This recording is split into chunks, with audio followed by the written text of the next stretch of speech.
Friends, ఒక employee సర్వీస్లో ఉన్నప్పుడు అతని జీతం నుండి ఈపీఎఫ్ అమౌంట్, ఎంప్లాయీస్ ప్రావిడెంట్ ఆర్గనైజేషన్కు ఇంత అమౌంట్ అనేది డిడక్ట్ చేయాలి. అది ఎంప్లాయరు ఇతని రెండు కలిపి వాళ్ళు పంపిస్తుంటారు నెల నెల. సో దాంట్లో నుంచి ఒక 75 రూపీస్ తీసి ఇయర్కి వాళ్ళు ఇన్సూరెన్స్ అనేది చేస్తారు. That is employee deposited insurance scheme 1976. ఈ యాక్ట్ ప్రకారము ఎంప్లాయీస్కు ఎవరైతే ఎంప్లాయీ ఉద్యోగంలో ఉన్నప్పుడు చనిపోతే వాళ్లకు 7 లక్షల రూపాయలు వస్తుంది. తర్వాత ఒకసారి కట్టిన తర్వాత మీరు సపరేట్ కట్టాల్సిన మీది ఏదైతే అమౌంట్ డిడక్ట్ అవుతుందో ఎంప్లాయీస్ ప్రావిడెంట్ ఫండ్ ఆర్గనైజేషన్, దాంట్లో నుంచినే అమౌంట్ వాళ్ళు తీసుకుంటారు. సో మీరు దాన్ని సపరేట్ కట్టాల్సిన పని. ఈ విధంగా ఎంప్లాయీ చనిపోయినప్పుడు 7 lakhs వరకు వస్తుంది.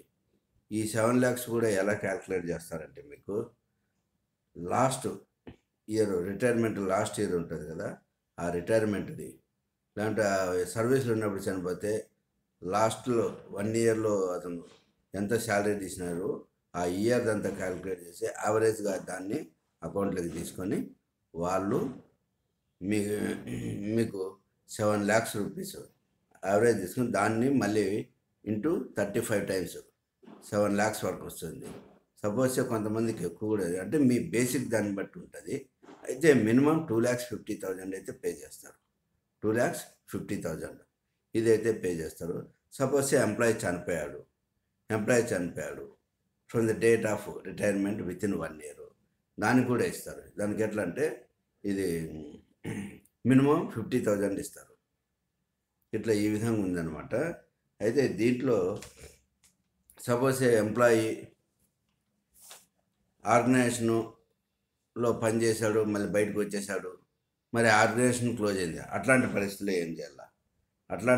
ఏం చేయాలంటే మీరు ఏదైనా కూడా ఒక గెజిటెడ్ ఆఫీసర్ కానీ, ఒక కోర్టు కేసు ఒక మేజిస్ట్రేట్ సిగ్నేచర్ కానీ, లేకుంటే regional committee of EPF employee provident organisation వాళ్ళు ఉంటారు. అతనితో కూడా అటెస్టేషన్ అనేది తీసుకొని దానికి కావాల్సినటువంటి అదో ఫామ్ తీసుకొని దాన్ని form 51F under the scheme, form 51F దానికి జతపరచాల్సినటువంటి document: 1 death certificate of the employee, 2 employee అంటే మీకు ఏమో ఇక్కడ ఎంప్లాయీ, అక్కడ ఈపీఎఫ్ మెంబర్ అనమాట, 2 గార్డియన్షిప్ ఏదైనా ఉంటేనే అది లీగల్ ఎయిడ్ సర్టిఫికెట్ అవన్నీ కూడా ఉండాలా. లీగల్ ఎయిడ్ సర్టిఫికెట్ 2 అంటే guardianship. Suppose it is minor వాళ్ళు ఉంటేనా వాళ్ళు ఆ ఫ్యామిలీ మెంబర్స్ ఉంటుంది గార్డెన్ది, అది ఒకటి ఇవ్వాలా. 2 bank details, Aadhaar card, bank details ఇవన్నీ కూడా ఇవ్వాల్సి ఉంటుంది అనమాట. కాబట్టి ఈ విధంగా మీకు రిటైర్మెంట్ అయినాక మీకు 7 లక్షల వరకు ఇన్సూరెన్స్ వస్తుంది. ఇది చాలామందికి ఐడియా లేదు. కాబట్టి దీన్ని ఖచ్చితంగా ఎంప్లాయీస్ యూజ్ చేసుకోవాల్సింది కోరుతున్నాము. ఈ డెత్ సర్టిఫికేట్స్ ఇవన్నీ కూడా అప్లికేషన్ ఫామ్కు ఖచ్చితంగా వాళ్ళు మెన్షన్ చేసి అప్లికేషన్ ఫామ్కు ఖచ్చితంగా అటాచ్ చేసి ఇవ్వాలి. సెకండ్ ఏమంటే ఎంప్లాయీస్ కొంతమంది నామినీస్ ఫామ్ ఇవ్వడం లేదు, ఎంప్లాయీ నామినీస్ పేర్లు రాయడం లేదు.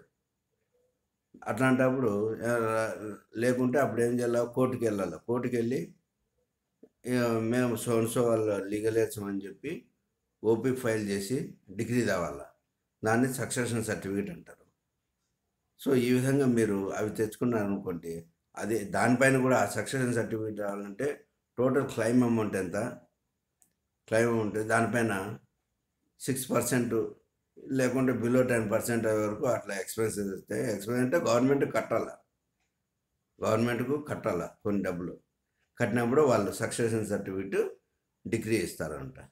ఆ డిగ్రీతో పాటు ఈ ఫామ్ 50A ఎంక్లోజ్ చేసి అన్ని డీటెయిల్స్ ఫర్నిష్ చేస్తే మీకు ఎంప్లాయీస్కు లీగల్ ఎయిడ్స్కి వస్తుంది. చాలామంది ఎంప్లాయీస్ ఇది అప్లై చేసుకోవడం లేదు, యాక్చువల్ దాన్ని వదిలేస్తారు అందరూ అనమాట. సో కాబట్టి ఫ్రెండ్స్, దయచేసి మీరు మీ యొక్క ఈ బెనిఫిట్, ఈ సదుపాయాన్ని వాడుకోవాల్సిందిగా కోరుచున్నాము.